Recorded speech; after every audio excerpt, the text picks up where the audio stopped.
अंडी म्हणजे नैसर्गिक प्रोटीनचा खजिना. डाएट करणाऱ्यांसाठी तसेच शरीराची ताकद वाढवण्यासाठी अंडी खूपच फायदेशीर आहे. आज आपण पाहणार आहोत प्रोटीन बूस्टर गावठी अंड्याची झणझणीत करी. अगदी साध्या मसाल्यात पण चवीला एकदम जबरदस्त. या दोन्ही अंडी प्रोटीनसाठी चांगलीच आहेत, पण गावठी अंडी चव आणि गुणवत्तेमुळे थोडं वरचढ ठरतं. गावठी कोंबडी नैसर्गिक खाद्य खाते, त्यामुळे पोषण मूल्य जास्त प्रभावी असते. गावठी अंड्याचा पिवळा ब्लग गडद असतो, चव जास्तच चांगली लागते. प्रोटीनच्या प्रमाणात फारसा फरक नसला तरी गावठी अंड नैसर्गिक असल्यामुळे आरोग्यासाठी आणि चवीसाठी अधिक फायदेशीर ठरते. गावठी अंड्याची चवच वेगळी असते. या अंड्याची करी एक खास गावरान स्वाद देते. नमस्कार, मी रसिका. रसूची रसोईमध्ये तुमचं सगळ्यांचं मनापासून स्वागत. तर इथे आपण अंडा करी बनवण्यासाठी 6 गावठी अंडी घेतली आहे. ही गावठी अंडी जरा भुरकट रंगाची असते आणि ही आपली नॉर्मल अंडी. ही साधी अंडी देणाऱ्या कोंबड्यांना तयार केलेलं फीड, दाणे, सोया, कॉर्न दिलं जातं. त्यामुळे बॉयलर कोंबडीचा अंडा जास्त शुभ्र दिसतो. या साध्या अंडाचं बलक रंगाने फिक्कट पिवळा असतो. गावठी कोंबड्या मोकळ्या वातावरणात फिरतात. गवत, भाजीपाल्याचं कचरे, नैसर्गिक दाणे खातात. त्यामुळे अंडा भुरकट रंगाचा असतो. बलकाचा रंग गडद पिवळा असतो. ही गावठी अंडी शिजल्यावर चव अधिक रिच लागते. इथे आपण एका भांड्यामध्ये पाणी घातलं आहे. यामध्ये 6 अंडी आणि 1 बटाटा घातला आहे. हे 10 मिनटं उकळून घेऊया. अंडी उकळते तोवर मसाला वाटून घेऊया. तर इथे मी मिक्सरच्या भांड्यामध्ये 7 ते 8 लसूण पाकळ्या, जिरा, हिरवी मिरची आणि कोथिंबीर वाटून घेतली आहे. हे वाटलेला मसाला काढून घेऊया. आता इथे दुसरं मिक्सरचं भांडं घेतलं आहे. यामध्ये 1 कांदा भाजून घेतला आहे. अर्धी खोबऱ्याची वाटी भाजून घेतली आहे आणि हे मिक्सरमधून फिरून घेऊया. तर हे कांदा आणि खोबरा मी फिरून घेतला आहे. हे बाजूला ठेवूया. अंडी पण उकळून झाली आहे. अंडीचं वरचं टरफल काढून घेऊया. या अंड्यामधलं गरम पाणी आपण काढून घेतलं आहे आणि यामध्ये थंड पाणी घातलं आहे. या पद्धतीने सगळ्या अंड्याचे टरफल काढून घेऊया. बटाटा पण सोलून घेऊया. तर इथे मी सगळ्या अंड्याचे टरफल काढून घेतले आहेत. बटाटा पण सोलून घेतला आहे. इथे अंडा आपण मधून कट करून घेतोय.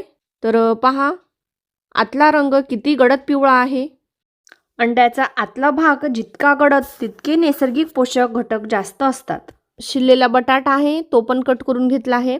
याच पद्धतीने लांब लांब असे काप केले आहे. अंडा करी करायला घेऊया.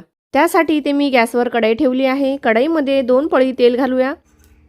तेल गरम झालं की यामध्ये लसूण, जिरा, कोथिंबीर आणि हिरवी मिरचीचा ठेचा घातला आहे. साहित्याची यादी मी डिस्क्रिप्शनमध्ये दिली आहे. हे ठेचा काही सेकंद तेलामध्ये परतून घेऊया. यामध्ये आपण वाटलेलं कांदा आणि खोबऱ्याचं पेस्ट घालूया. तर इथे मी सगळं न घालता 3 चम्मच ही पेस्ट घातली आहे. हे पण तेलामध्ये काही सेकंद परतून घेऊया. कांदा आणि खोबरा आपण भाजून घेतला आहे, त्यामुळे जास्त वेळ परतायची गरज नाही. इथे छान असं परतलं गेलं आहे. आता यामध्ये 1 चमचा मी भाजलेलं बेसन घालत आहे. यामुळे ग्रेव्हीला छान टेक्स्चर येतो. घातलेलं वाटण आपण इथे चांगलं परतून घेतलं आहे. आता यामध्ये सुखे मसाले घालूया. तर इथे 2 चमचा लाल तिखट घातला आहे, अर्धा चमचा हळद, 1 चमचा धना पावडर आणि अर्धा चमचा गरम मसाला घातला आहे. हे घातलेले सुके मसाले या वाटणामध्ये छान परतून घेऊया. आपण पाहू शकता मसाल्याला छान असं तेल सुटलं आहे. यामध्ये थोडं पाणी घालूया, म्हणजे आपल्याला छान स्मूथ अशी ग्रेव्ही मिळेल. इथे आपण मसाल्यामध्ये थोडंच पाणी घातलं आहे आणि ते छान अशी ग्रेव्ही तयार आहे. यामध्ये चवीपुरतं मीठ घालूया. यामध्ये बटाट्याचे काप घालूया. उकळलेलं अंडा घालूया.